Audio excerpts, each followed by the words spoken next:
Welcome back to Spotlight. Our next location for the whole new Saturday tour is nowhere new for our Josh Pate. This week he's going between the hedges, where it's do or die for the Dogs and the Vols. Georgia left out of the latest CFP bracket, while Tennessee is still riding the Heupel high for another season. Let's check in and hear from Kirby Smart ahead of this weekend.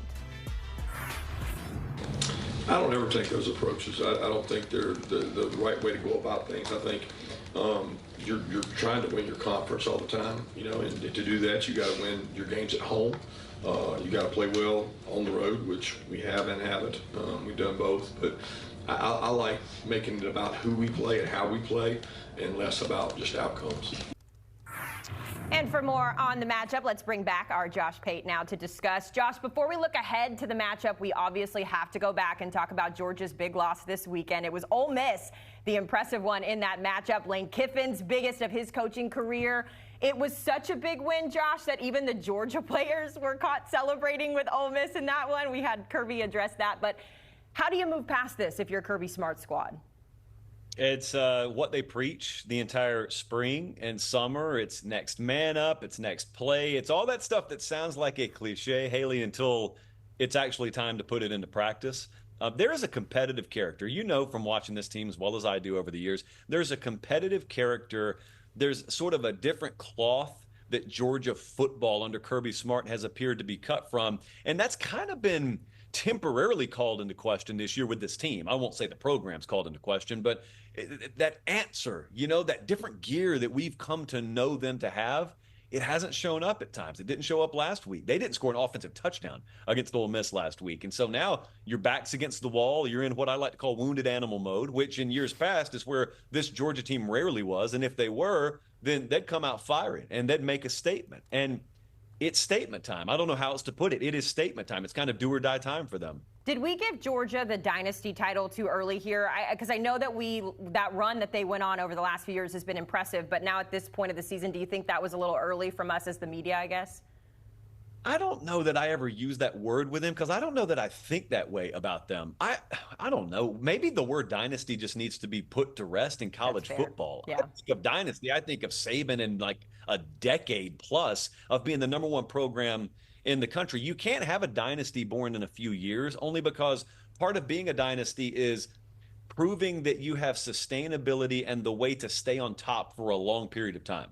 It's not Kirby's fault. He hasn't had that opportunity because he's only been there for, 2016. So he's only been there that number of years. They've only been on top for the past few years, and they won a couple of titles back to back. That's a good run.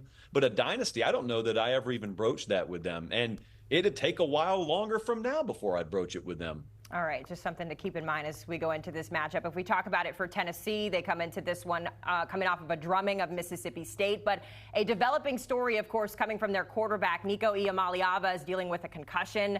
He's questionable at this point to play in the game. Josh, kind of a two-parter. How big of an impact is this for the fans who are they want their best foot forward when it comes to this matchup, but also for Tennessee as a whole, their quarterback dealing with injury here? Huge. I mean, it's a game change. It would change my opinion of the game entirely, the entire dynamic and structure of the game. There is one thing to think about that I hope is a moot point, because I hope he plays. And for the record, I think he will play. If I had to bet right now, I think he will play. But if he doesn't, Haley, let's remember, Tennessee's just a one-loss team. They're not a two-loss team. So we have seen in years past with the committee on both sides of the coin, they have factored in injury. If you lose a guy like Jordan Travis late, they'll keep you out of the playoff. If you lost a guy early in the season and you lost a game but now he's back, they may not punish you as badly. So if Tennessee were to have to go without Nico this Saturday and they play in the hedges, between the hedges, and they lose, but they're still just a two-loss team, then they get him back, might we see them punished less for that loss? I hope that's a moot point. But in and of this game, just as it relates to this game, everything that they want to do, everything that would give them the chance to beat Georgia runs through Nico Iamaleava. It'll be interesting to see who gets to go.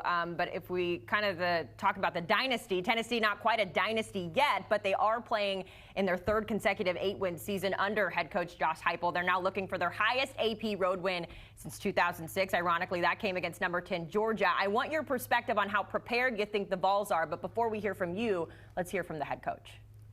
I know that you got a ton of new faces from when you went down there 2 years ago, but the magnitude of that game then was enormous. But just how much more prepared do you think this team is, this program is to play in a game like this in your 4th year with what you've established? Yeah, more prepared.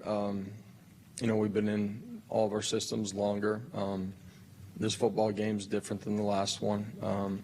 Still facing a great opponent, and you got to handle everything that comes with being in a game like this, and you earn the right to play in big football games, by what you do during the course of the season. And some of the things that didn't go well last time were a direct reflection of who we were playing, and some of it was some things that we can control too. And in these games, you got to do ordinary things at a really high level consistently. And for us, that means you got to prepare at an elite level. You got to practice really well and put yourself in a position to go play good football. So there it is from the head coach. Josh, from your perspective, is Coach Heupel ready for this game this weekend? Infinitely more.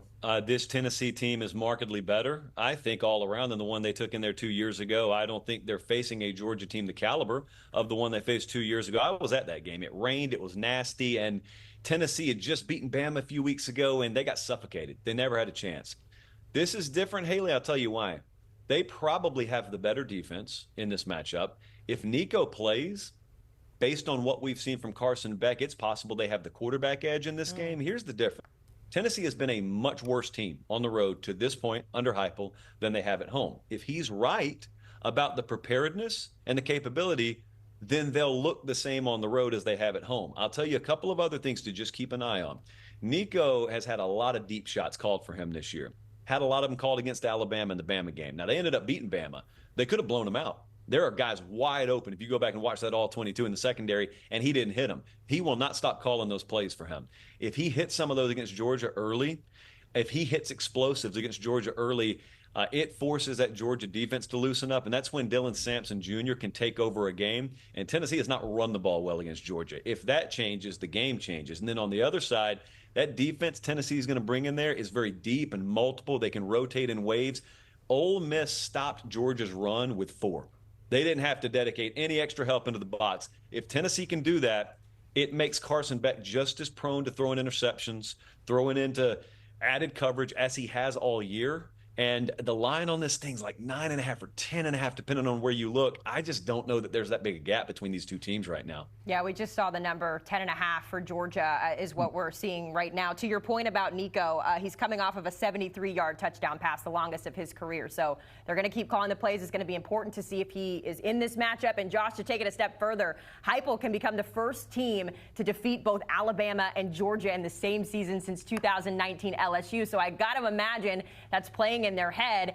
And obviously the overarching theme of this game is that this is an elimination game for either of these teams. Win and you're in the CFP, lose and your path is going to be a little bit more difficult. Is that how you are viewing this matchup?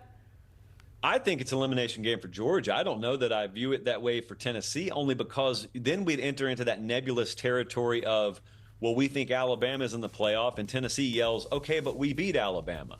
I mean, they would be looking at a situation where, you know, they got a loss to Arkansas on the road, they got a loss to Georgia on the road, and their strength of schedule would be in the 40s. They'd have a win over Alabama. I mean, they just get that SEC wind in their sails as well. I look at Tennessee as, I'll deal with them and their resume if they lose, but they're not out. Georgia, if they lose here, and they already got bumped down to 12 last night in the playoff rankings committee reveal, I don't know what the path is without a whole lot of help for them if they lose a third game. Yeah, unfortunate that their schedule has been so difficult, but when you're the best team in the country, that's what you get. Our Josh Pate helping us break down his game of the week between Tennessee and Georgia. It should be a good one. Josh, thanks for hopping on with us. Don't forget to check out the whole new Saturday tour. And while you're at it, make sure you check out Josh Pate's College Football Show, airing every Tuesday, Thursday, Sunday at 8 o'clock Eastern. Josh Pate does such a good job of bringing a unique spin to college football, so make sure you check it out live on YouTube.